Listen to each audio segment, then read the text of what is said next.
الحمد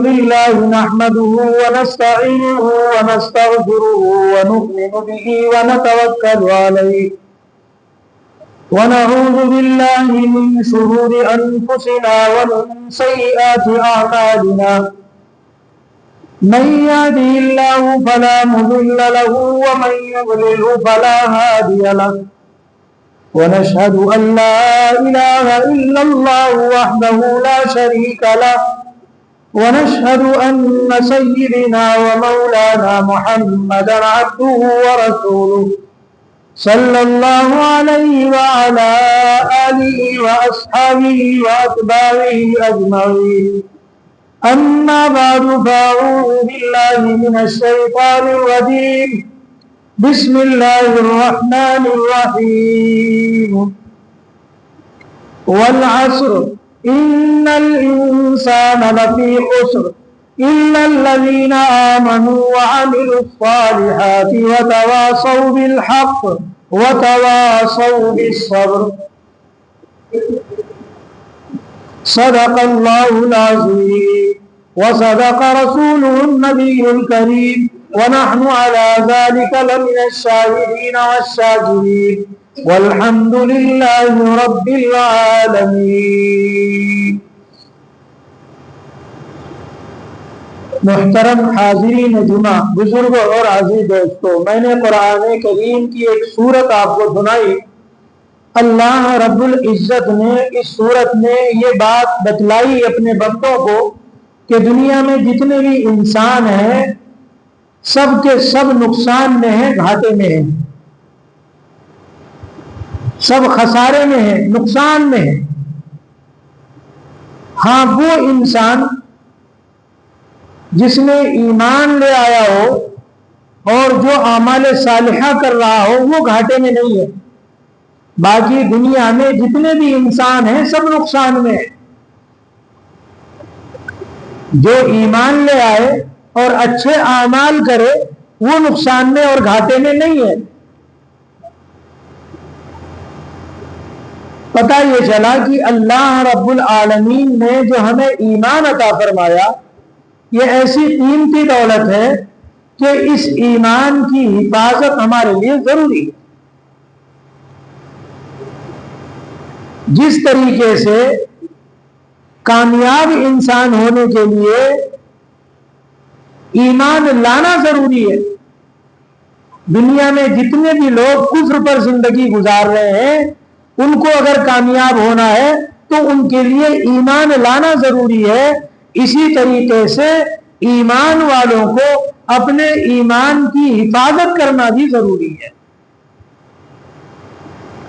اس لیے کہ یہ جو ایمان کی دولت ہمیں اور آپ کو اللہ رب العالمین نے دی ہے، یہ ایمان کی دولت یہ جب تک ہماری سانس بند نہ ہو جائے، ہمارے بدن سے ہماری روح نکل نہ جائے، اس وقت تک اس ایمان کے ہم سے چلے جانے کا خطرہ رہتا ہے.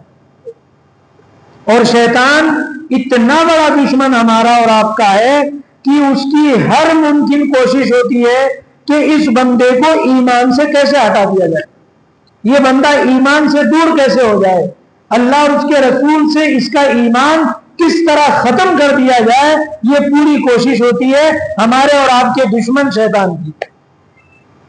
اس لیے میرے عزیز دوستو، بزرگوں، ہمیں اور آپ کو چاہیے کہ ہم اپنے ایمان کی، اپنے گھر والوں کے ایمان کی، اپنے نوجوان بچوں کے ایمان کی، اپنے نسلوں کے ایمان کی حفاظت کی فکر کریں. سب چلا جائے دنیا سے لیکن ایمان نہ جانے پائے، اس کی فکر ہمیں اور آپ کو، ہر ایمان والے کو کرنا چاہیے. کیونکہ ایمان کے علاوہ دنیا کا کوئی بھی اچھا کام اللہ کے نزدیک وہ قابل قبول نہیں ہے. ہر نیکی، ہر اچھا کام ایمان کے ساتھ اگر کیا جائے گا تو اللہ کے دربار میں وہ قابل قبول ہے. اس لیے ہمیں اور آپ کو چاہیے کہ ہم اپنے ایمان کی حفاظت کی فکر کریں. حال ہمارا ایسا ہو گیا ہے، ایمان والوں کی بات کر رہا ہوں، گناہ کرتے کرتے ہم نے اپنے نامہ اعمال میں گناہوں کا اتنا بڑا ذخیرہ جمع کر لیا کہ ہمارا ایمان کمزور ہو گیا، معصیت بڑھ گئی، نافرمانی اللہ کی بڑھ گئی، ایمان کمزور ہو گیا، اتنا کمزور ہو گیا کہ وہ ایمان پل بھر میں ہم سے ضائع ہو سکتا ہے. چنانچہ آپ دیکھ لو، ہمارے اور آپ کے سامنے دنیا میں ایسے تمام انسان مل جائیں گے جو اپنے ایمان کا سودا چند سکوں کے بدلے کر لیتے ہیں، چند روپیوں کے بدلے ایمان کا سودا کر لیتے ہیں. یہ کیوں؟ یہ ایمان کے کمزور ہونے کی علامت. مالک بن دینار رحمت اللہ علیہ تابعین میں سے اللہ کے بڑے ولی گزرے ہیں. خواب دیکھا انہوں نے، اور خواب میں یہ دیکھا کہ ایک بہت بڑا سانپ اژدہا ان کا پیچھا کر رہا ہے. یہ بھاگ رہے ہیں اور وہ مستقل ان کا پیچھا کیے ہوئے ہیں. آخر بھاگتے انہیں سامنے ایک بوڑھا انسان نظر آیا. اب یہ اس بوڑھے انسان کے پیچھے چھپ گئے اور اس بوڑھے انسان سے کہنے لگے کہ دیکھو میری جان بچا لو، یہ اژدہا بہت دور سے میرا پیچھا کر رہا ہے اور مجھے میری جو ہے حفاظت کرو، مجھے بچا لو. اس بزرگ انسان نے کہا کہ دیکھو بھائی، یہ تو اژدہا مجھے بہت طاقتور نظر آ رہا ہے اور بہت تیزی سے تمہارے پیچھے آ رہا ہے، اور مجھ میں شک نہیں ہے کہ میں تمہیں اس سے بچا لوں، میرے اندر وہ طاقت نہیں ہے، بوڑھا ہوں. پھر تم اس پہاڑ پہ چڑھ جاؤ، اس پہاڑ پہ کچھ جوان بچے جمع ہیں، تم ان سے جا کے کہو شاید وہ تمہاری جان بچا لے. مالک بن دینار رحمت اللہ علیہ کہتے ہیں کہ میں جلدی اس پہاڑ پہ چڑھ گیا، دیکھا کہ وہاں بہت سارے بچے آپس میں کھیل رہے تھے، تو مجھے اس میں میری ایک بچی نظر آئی جو بالغ ہونے سے پہلے انتقال کر گئی تھی. میں نے دیکھ کے پہچان لیا اور اسے پکارا نام لے کر، وہ بچی فوراً آئی اور میرے گود میں بیٹھ گئی. میں نے اسے پیار کیا اور پھر میں نے اس سے کہا کہ دیکھ بچی، میں تو بھاگتے ہوئے آیا ہوں اور ایک اژدہا ہمارا پیچھا کر رہا ہے، تم میری اس سے جان بچا لو. مالک بن دینار رحمت اللہ علیہ نے اپنی اس بچی سے کہا کہ اس اژدہے سے تم میری جان بچا لو. لکھا ہے یہ واقعہ حکایت میں کہ اس بچی نے سانپ کی طرف جیسے ہی اپنا ہاتھ دکھایا، فوراً وہ سانپ لوٹ گیا، آگے نہیں بڑھا. یہ تو ایک خواب تھا.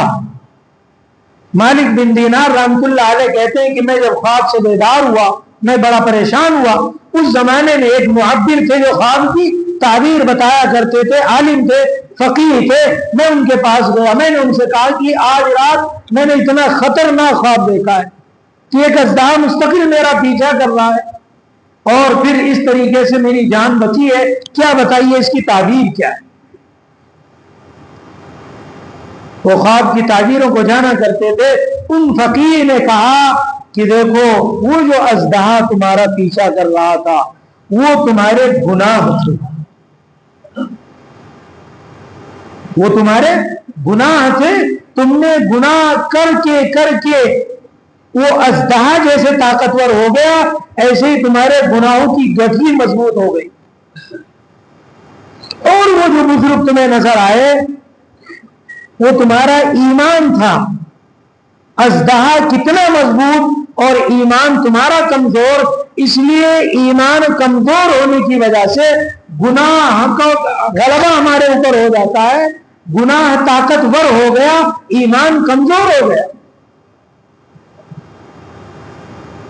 اور پھر تم نے جا کے جو اپنی بچی کو دیکھا اور پھر اس سے تم نے اپنے جان کے بچانے کی امن کی پناہ مانگی، تو وہ بچی در حقیقت وہ لوگ جن کے بچے بچپن میں بالغ ہونے سے پہلے گزر جاتے ہیں، اللہ تعالیٰ نے ان کے لیے ایک باغ بنایا ہے، وہ بچے وہاں پہنچ کے کھیلتے کودتے ہیں، اور کل قیامت کے دن وہ بچے اپنے والدین کو، ماں باپ کو اللہ تعالیٰ سے کہہ کر ضد کر کے بچوں کو جنت میں لے جائیں گے۔ اس لیے تم نے یہ خواب کی تعبیر دیکھی، لیکن اس میں یہ بات اچھی طرح سمجھ لیں کہ گناہوں کی گٹھلی سے ایمان کمزور پڑ جاتا ہے، گناہوں کو جمع کرنے کی وجہ سے ایمان کی پاور کم ہو جاتی ہے، ایمان کا طاقت کم ہو جاتا ہے، اور الایمان یزید و ینقص، ایمان گھٹتا بڑھتا رہتا ہے روزانہ۔ اچھے اعمال کر لو گے ایمان بڑھ جائے گا، گناہوں کو کر لو گے ایمان ڈاؤن گھٹ جائے گا۔ تو اس لیے ہمیں گناہوں کو چھوڑ کر اپنے ایمان کی حفاظت کرنا چاہیے۔ اچھا بتائیے، تو ایمان تو قیمتی دولت اللہ نے ہمیں اور آپ کو عطا فرما دی، اور یہ دولت اتنی قیمتی ہے کہ اس دولت کے علاوہ کوئی اور دولت اللہ اس دنیا میں نہ دیتا تو بھی ہمارے لیے کافی تھا، کیونکہ ایمان کی بدولت ہم جنت اللہ ہمیں عطا کرے گا، ایمان کی بدولت آخرت کے سارے تمام نعمتیں اللہ تعالیٰ ہمیں عطا کرے گا، اسی ایمان کی بدولت ہمیں جنت میں داخلہ ملے گا۔ اب مجھے آپ بتائیں کہ یہ جو اس وقت زمانہ چل رہا ہے، یہ جو موجودہ دور ہے، یہ موجودہ دور ارتداد کا زمانہ ہے، گمراہی کا زمانہ ہے۔ لوگ تھوڑے تھوڑے کام کے لیے ایمان کو چھوڑ بیٹھتے ہیں، لوگ تھوڑے تھوڑے فائدے کے لیے ایمان کا سودا کر لیتے ہیں، لوگ دنیاوی اور جھوٹی محبت کے لیے ایمان چھوڑ دیتے ہیں۔ تو اس ایمان کی حفاظت ہم اور آپ کیسے کریں گے؟ مجھے بھی ایمان کی حفاظت کرنا ہے، آپ کو بھی ایمان کی حفاظت کرنا ہے، اور اسی ایمان کی بدولت مجھے اور آپ کو جنت ملنے والی ہے، اللہ اور اس کے رسول کا دیدار ملنے والا ہے۔ تو بتاؤ ہمیں اور آپ کو ایمان کی حفاظت کس طرح کرنا چاہیے؟ میں آپ سے پوچھتا ہوں، چلیے آپ مجھے بتائیں کہ آپ کیسے اپنے ایمان کی حفاظت کریں گے، کیا طریقہ ہوگا؟ اس ایمان کو بچانے کے لیے مجھے اور آپ کو کیا کرنا ہوگا؟ توجہ سے سنیں اس بات کو، مجھے اور آپ کو اس ایمان کو بچانے کے لیے دو کام کرنے ہوں گے۔ میں زیادہ کام نہیں بتا رہا، صرف دو کام ہمیں اور آپ کو کرنے، اس سے انشاءاللہ ثم انشاءاللہ موت تک ہمارے ایمان کی حفاظت ہو جائے گی، اور ہماری موت ایمان پر ہوگی، خاتمہ بالخیر ہوگا، ایمان پر خاتمہ ہوگا۔ دو کام، توجہ سے سنیں، دو کام، صرف دو کام اگر ہم کر لیں تو انشاءاللہ ثم انشاءاللہ ایمان کی ہماری حفاظت ہو جائے گی۔ یہ دو کام لیکن ہمیں کرنے ہوں گے، اپنے ایمان، اپنے بچوں کے ایمان، اپنے گھر والوں کے ایمان، اپنے نسلوں کے ایمان کی حفاظت اسی طریقے سے ہم کر سکتے ہیں۔ آج آپ دیکھ لو، اللہ تعالیٰ کو یہ بات اچھی طرح ذہن میں رکھ لو، اللہ ہمارے ایمان کا محتاج نہیں ہے۔ ہم مسلمان ہیں، اللہ کی عبادت کرتے ہیں، اس لیے اس کی شان بڑھتی ہے، اللہ کو قطعی اس کی حاجت نہیں۔ دیکھو قرآن میں اللہ تعالیٰ نے کتنا ہائی الرٹ بات کی ہے، کلیئر اور فائنل بات کر دی ہے۔ یا ایھا الذین آمنوا من یرتد منکم عن دینہ، اے ایمان والو، تم میں سے کوئی اگر ایمان سے ریورس ہو گیا، پھر گیا ایمان سے، چھوڑ دیا ایمان کو، تو اللہ کہتے ہیں یہ نہیں کہ مجھے کوئی اس کی حاجت ہے، ضرورت نہیں۔ اللہ کیا کہہ رہے ہیں؟ دیکھو سنو، ہم ایمان والوں کو بہت زیادہ اس پہ غور کرنا چاہیے۔ فسوف يأتي الله بقوم ويحبونه أذلة على المؤمنين أعزة على الكافرين. اللہ کہہ رہے ہیں تم ایمان نہیں چھوڑ دو گے، ایمان سے ریورٹ ہو جاؤ گے، میری شان کبریائی میں کوئی فرق نہیں پڑے گا، میں دوسری قوم لے آؤں گا، وہ تمہارے جیسے نہیں ہوں گے. اللہ تعالیٰ کیا کہہ رہے ہیں؟ مجھے تمہارے ایمان اور لانے نہ لانے سے کچھ فرق نہیں پڑنے والا، تمہارا نقصان ہے، تمہارا خسارہ ہے، تمہارا گھاٹا ہے ایمان چھوڑنے پر، ایمان کی حفاظت نہ کرنے پر. اس لیے میرے بھائی آج کے دور میں سب سے زیادہ ہمارے لیے جو مسئلہ ہے، ہمارے اور ہمارے نسلوں کے لیے، وہ ہمارے ایمان کا ہے. ایک تابعی ہیں شہر بن حوشب رحمت اللہ علیہ، تابعی ہیں. حضور پاک صلی اللہ علیہ وسلم کے وصال کے بعد، آپ اس دنیا سے رخصت ہو گئے، اس کے بعد ایک سوال پوچھنے کے لیے یہ اپنے گھر سے چل پڑے. نام یاد رکھنا، شہر بن حوشب، ان کے والد کا نام حوشب تھا، ان کا نام شہر تھا، شہر بن حوشب. یہ اپنے گھر سے نکلے. کہاں نکلے؟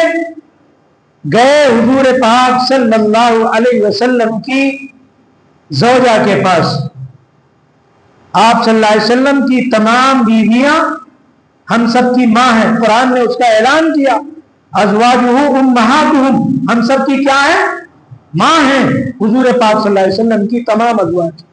تو حضور پاک صلی اللہ علیہ وسلم کے ازواج میں سے ایک زوجہ کے پاس گئے جن کا نام ام سلمہ رضی اللہ عنہا تھا. شہر بن حوشب جوان تھے اور سوال پوچھنے کے لیے، مسئلہ پوچھنے کے لیے گئے جا کے کنڈی کھٹکھٹائی. کس کے گھر؟ بھائی سو رہے ہو آپ بھی کچھ بولو، یاد تاکہ رہے، کچھ الفاظ کچھ نام آپ کو بھی یاد ہونا چاہیے. میں نے کس آپ صلی اللہ علیہ وسلم کی بیوی اور اپنی ماں کا نام لیا؟ ام سلمہ رضی اللہ عنہ.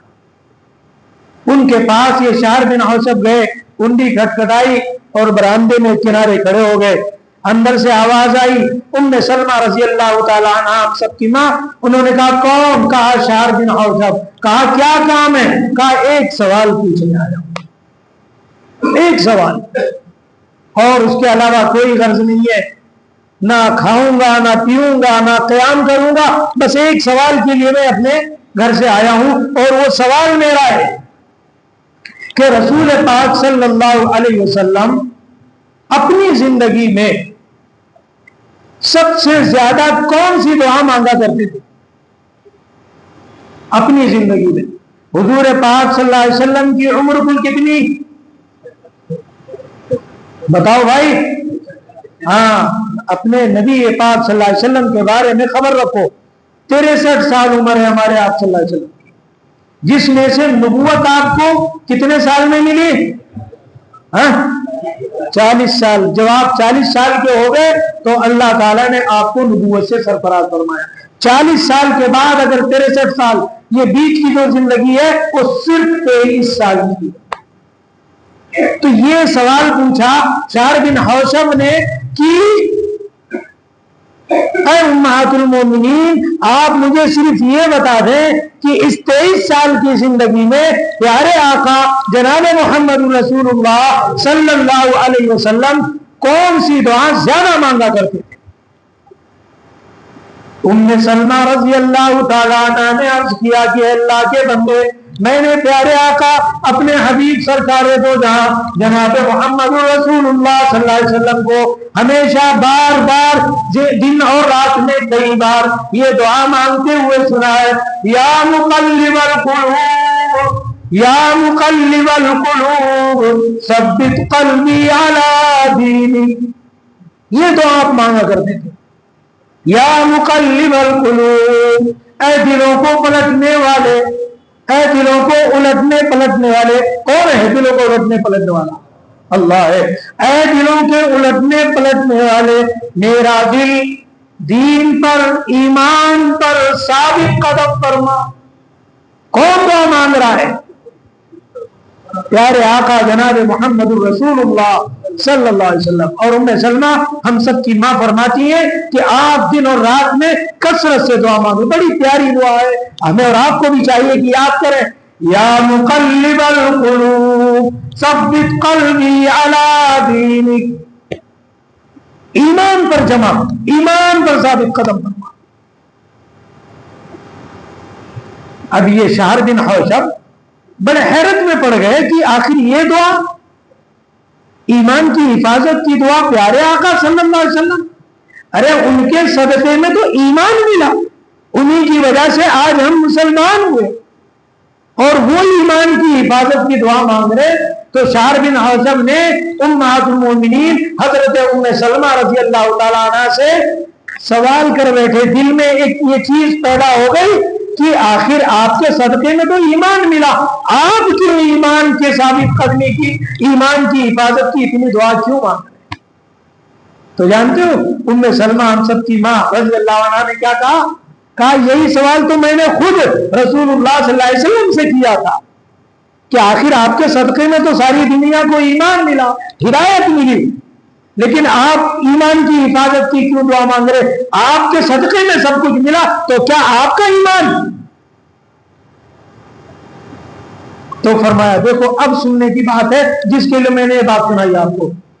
فرمایا ام سلمہ رضی اللہ تعالیٰ عنہ نے, ہم سب کی ماں امہات المومنین نے, کہ جب میں نے یہ سوال کیا تو فرمایا قال قال رسول اللہ صلی اللہ علیہ وسلم ان قلوب بنی آدم اصبعین بین اصبع الرحمن ان شاء یقلب ان شاء اخزا. اوہ کتنی عجیب بات فرمائی. فرمایا ام سلمہ رضی اللہ تعالیٰ عنہ نے کہ یہی سوال جب میں نے آپ صلی اللہ علیہ وسلم سے کیا تو آپ صلی اللہ علیہ وسلم نے جواب دیا, ام سلمہ سارے دنیا کے انسانوں کے دل, میرے اور آپ کے دل, بنی آدم کس کو کہتے ہیں؟ حضرت آدم علیہ السلام کی ساری اولاد کو بنی آدم کہا جاتا ہے. تو کیا فرمایا پیارے نبی صلی اللہ علیہ وسلم نے؟ ان قلوب بنی آدم, کہ آدم یعنی سارے انسانوں کے دل دو انگلیوں کے درمیان, اللہ کے دو انگلیوں کے درمیان. اب اللہ کی وہ انگلی کیسی ہے, اس کی کیفیت کیا ہے, اس میں ہمیں یہ پڑھنے کی ضرورت نہیں ہے. بس اتنا سمجھ لو کہ میرا دل, آپ کا دل, دنیا کے سارے انسانوں کا دل اللہ کی دو انگلیوں کے درمیان ہے. انشاء یقلب و انشاء اخزا. اللہ چاہتے ہیں تو پلٹ دیتے ہیں, اللہ چاہتے ہیں تو ویسے باقی رکھتے ہیں. کبھی اللہ پلٹ دیتے ہیں, اگر اللہ نے پلٹ دیا ایمان ختم, اللہ نے باقی رکھا ایمان ثابت قدم. تو اس لیے اللہ تعالیٰ سے یہ دعا مانگتے رہنا چاہیے کہ یا مقلب القلوب ثبت قلبی علی دینک. یہی تعلیم فرمائی پیارے آقا جناب محمد رسول اللہ صلی اللہ علیہ وسلم نے کہ یہ بلکتا رہتا ہے دل ہمارا, اللہ نے ایسے کر دیا ایمان غائب. تو ایمان چلے جانے کا ڈر, جب تک سانس نہیں نکل جاتی, روح نہیں نکل جاتی, اس وقت تک ہمارے ساتھ خطرہ 24 تاس لگا ہوا ہے. کوئی مطمئن ہو کے مت بیٹھو, پلٹتے رہتے ہیں. اللہ نے دیکھا, جب چاہا پلٹ دیا, ہمارا ایمان ضائع ہو جائے گا. اس لیے ہمیں اور آپ کو ایمان کی حفاظت کرنا ہے. تو کرنا ہے کہ نہیں کرنا ہے بھائی؟ چلو میں آپ سے پوچھتا ہوں, مجھے بھی ایمان کی حفاظت کرنا ہے, آپ کو بھی ایمان کی حفاظت کرنا ہے, تو کیسے ہم کریں گے؟ تو میں نے کہا تھا کہ 2 کام کرنے, 2 کام کے ذریعے سے انشاءاللہ آخری سانس تک ایمان کی حفاظت ہو جائے گی. کریں گے نا سبھی حضرات انشاءاللہ؟ پہلا کام یہ کرنا ہے قرآن کی تعلیم, قرآن سیکھنا, قرآن سکھانا, قرآن پڑھنا, قرآن کے لیے روزانہ آدھا گھنٹہ. میں کہتا ہوں 24 گھنٹے میں 5-6 گھنٹے ہم کتنا برباد کرتے ہیں موبائل پہ, اس کا کوئی اندازہ نہیں. قرآن کے لیے صرف آدھا گھنٹہ میں آپ سے کہہ رہا ہوں روزانہ وقت نکالو 24 گھنٹوں میں آدھا گھنٹہ کہ مجھے قرآن اگر پڑھنا آتا ہے تو قرآن پڑھوں گا آدھا گھنٹہ، قرآن کی تعلیم، قرآن سیکھوں گا، قرآن سکھاؤں گا اپنے بچوں کو، اپنی نسلوں کو، صرف قرآن پر عمل، قرآن کی تعلیم و تعلم پر، اس ایک عمل پر انشاءاللہ اللہ تعالیٰ آخر تک ہمارے ایمان کی حفاظت کریں گے۔ تو بھائی سیکھیں گے ہاں، اور جس کو آتا ہے وہ پڑھیں گے انشاءاللہ۔ روزانہ کم از کم آدھا گھنٹہ قرآن کے لیے وقت نکالو، یہ ہمارے ایمان کو بچانے کا سبب اور ذریعہ بنے گا۔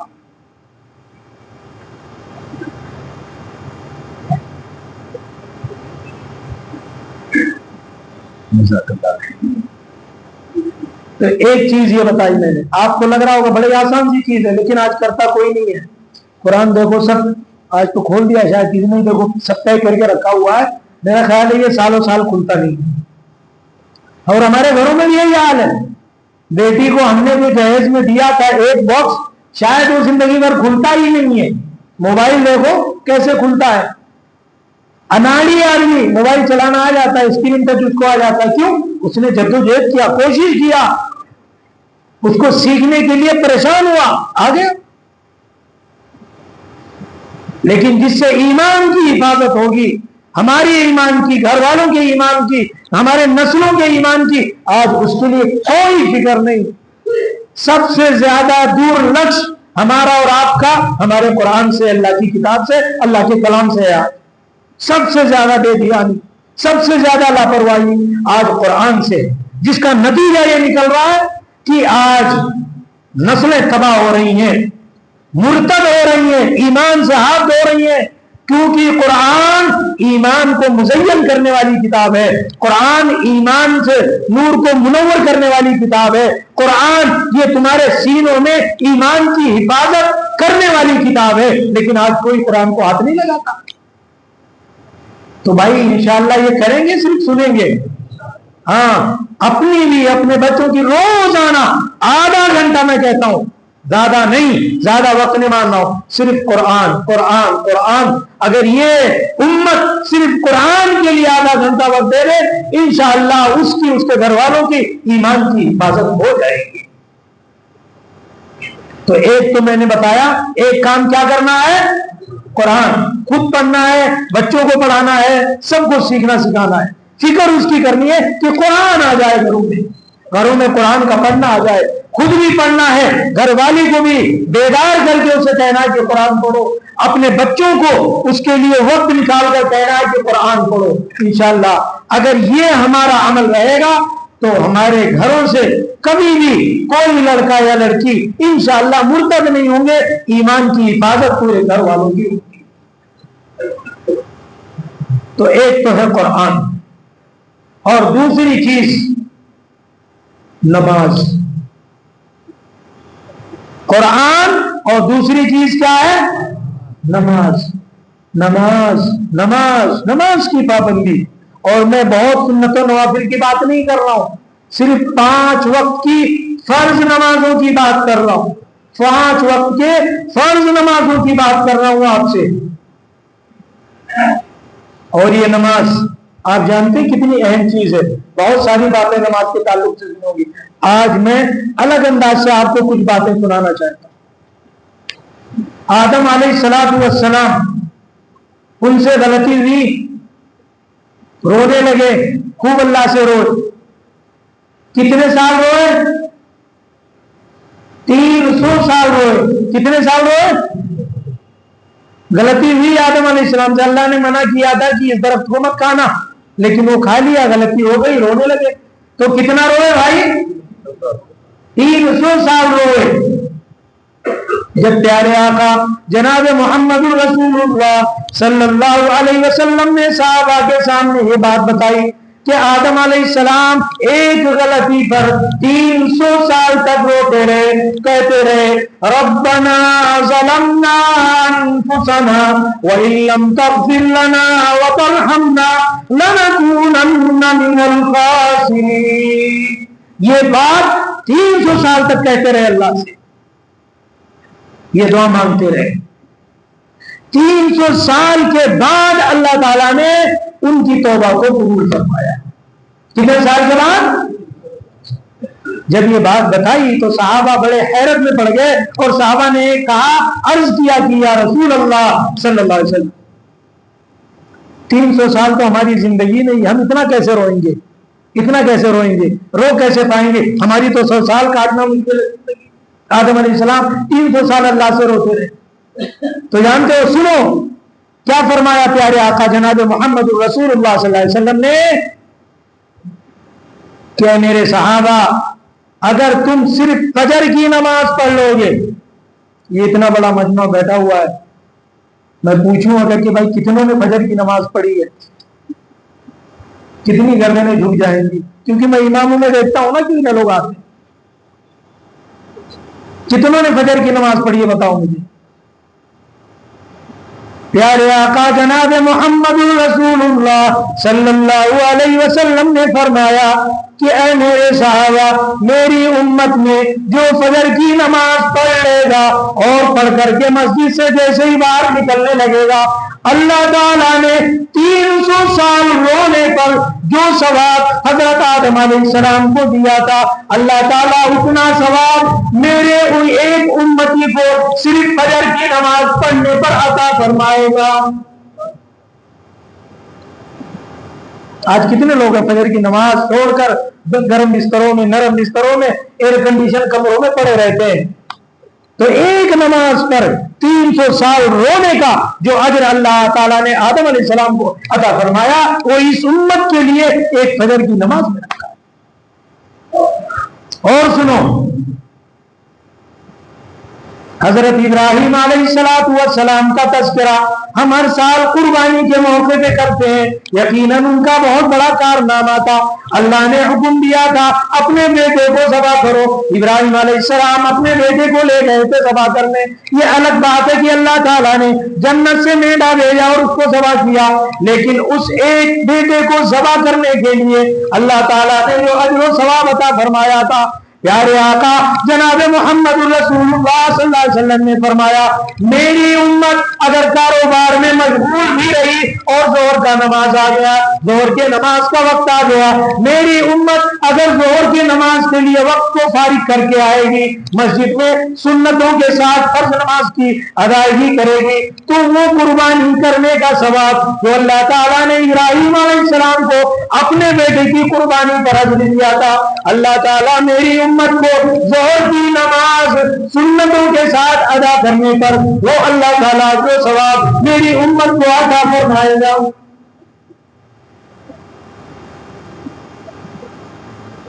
اور سنو، جلدی جلدی بات کر رہا ہوں، 2 منٹ میں مجھے بات ختم کرنا.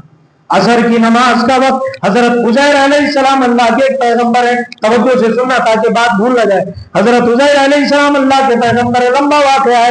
اللہ نے انہیں موت دے دی. 100 سال کے بعد پھر اللہ نے انہیں زندہ کیا.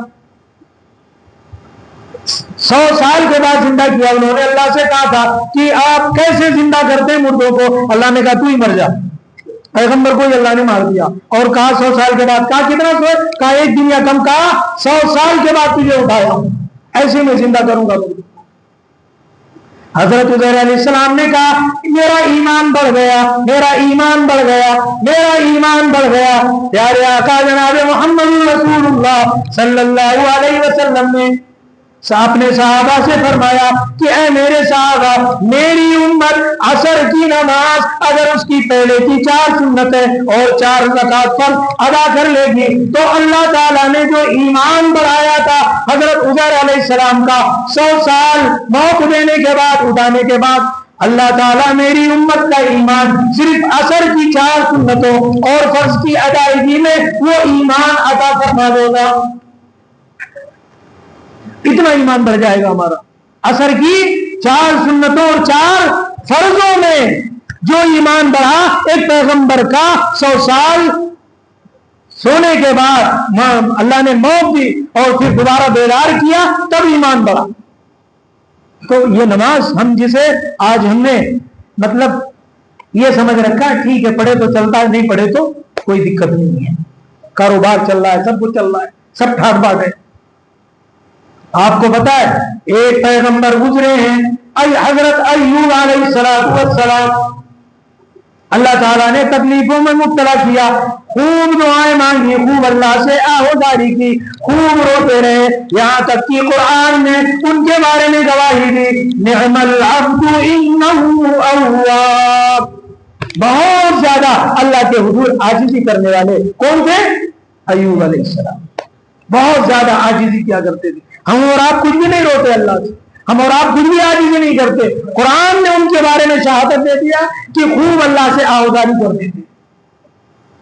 اس رونے پر، آہوزاری پر اللہ تعالیٰ نے جو انہیں اجر و ثواب عطا فرمایا، پیارے آقا جناب محمد رسول اللہ صلی اللہ علیہ وسلم نے اصحاب سے فرمایا کہ اللہ تعالیٰ نے جو اجر ایوب علیہ السلام کو اتنا آہوزاری پر عطا فرمایا تھا، اگر میری امت مغرب کی 3 رکعتیں فرض ادا کر لے گی تو اللہ تعالیٰ میری امت کو اس رونے پر جو ثواب حضرت ایوب علیہ السلام کو دیا، وہی اجر و ثواب اللہ تعالیٰ صرف میری امت کے مغرب کی نماز پڑھ لینے پر اللہ تعالیٰ فرمائے گا۔ آج ہم جس کو بازار میں سموسے تلتے رہتے ہیں، پکوڑے تلتے رہتے ہیں مسجد کے سامنے ہی، لیکن سوچتے ہیں کہ بعد میں جا کے پڑھ لوں گا، دکانداری کرتے رہتے ہیں، گراہک آگے آ رہے پہلے گراہک کو کر لوں۔ جس اللہ نے گراہک کو بھیجا، جس اللہ نے مال دیا، اس اللہ کی عبادت کرنے کو بندہ تیار نہیں ہے، سوچتا پہلے یہ کر لوں، جبکہ رزق کا وعدہ اللہ نے تمام روح والی چیزوں سے کیا ہے۔ بھوکے نہیں ماروں گا، تم میری عبادت کرو یا نہ کرو، کفر کرو بغاوت کرو، تمہیں بھوکے نہیں ماروں گا، روزی کا ذمہ میں نے لیا، پیدا میں نے کیا، میں روزی دوں گا۔ ایک نماز بچی، عشاء کی نماز، کسی پیغمبر نے نہیں پڑھی، عشاء کی نماز کسی اور نبی نے نہیں پڑھی، عشاء کی نماز میرے آقا جناب محمد رسول اللہ صلی اللہ علیہ وسلم پر اللہ نے فرض فرمائی، اور فرمایا کہ اے میرے صحابہ، اگر میری امت عشاء کی نماز اس کے سنن و نوافل اور واجبات کے ساتھ میں جو 17 رکعتیں ہیں، اگر میری امت یہ عشاء کی نماز مکمل 17 رکعت پڑھ لے گی تو اے میرے پیغمبر، جس طرح تو جنت میں جائے گا ایسے ہی تیرے ساتھ تیری امت بھی جنت میں جائے گی۔ لیکن آج 5 نمازیں ہم پڑھنے کو تیار نہیں ہیں، سوچتے ہیں کہ کام تو چل ہی رہا ہے، اللہ تعالیٰ بس یہ 2 کام اگر ہم کر لیں، میں نے بتایا بھولے تو نہیں، کیا کام؟ پہلا کام قرآن روزانہ گھر میں بھی پڑھنا ہے اور جہاں ہمیں وہاں پڑھنا ہے قرآن، اسے چھوٹنے نہ پائے۔ ہر ایمان والا، ہر کلمے والا، ہر مسلمان گھر، کوئی بھی گھر ایسا نہ ہو جس گھر میں قرآن کی تعلیم نہ ہو، ایسا نہیں ہونا چاہیے۔ انشاءاللہ جس گھر میں قرآن پڑھا جائے گا اللہ تعالیٰ اس پورے گھر والوں کے ایمان کی حفاظت فرمائیں گے۔ تو اس لیے قرآن اور دوسرے صرف 5 وقت کی نماز، میں بہت زیادہ تہجد اور سنت اور نوافل کی بات آپ سے نہیں کر رہا ہوں، صرف 5 وقت 10 منٹ کا وقت لگتا ہے، 24 گھنٹوں میں سے 5 نمازوں کے لیے وقت فارغ کرو، اور خصوصاً فجر کی نماز کے لیے 300 سال حضرت آدم علیہ السلام کو جو اجر اللہ نے رونے پر عطا فرمایا صرف فجر کی نماز کو ملے گا۔ اللہ تعالیٰ ہم سب کو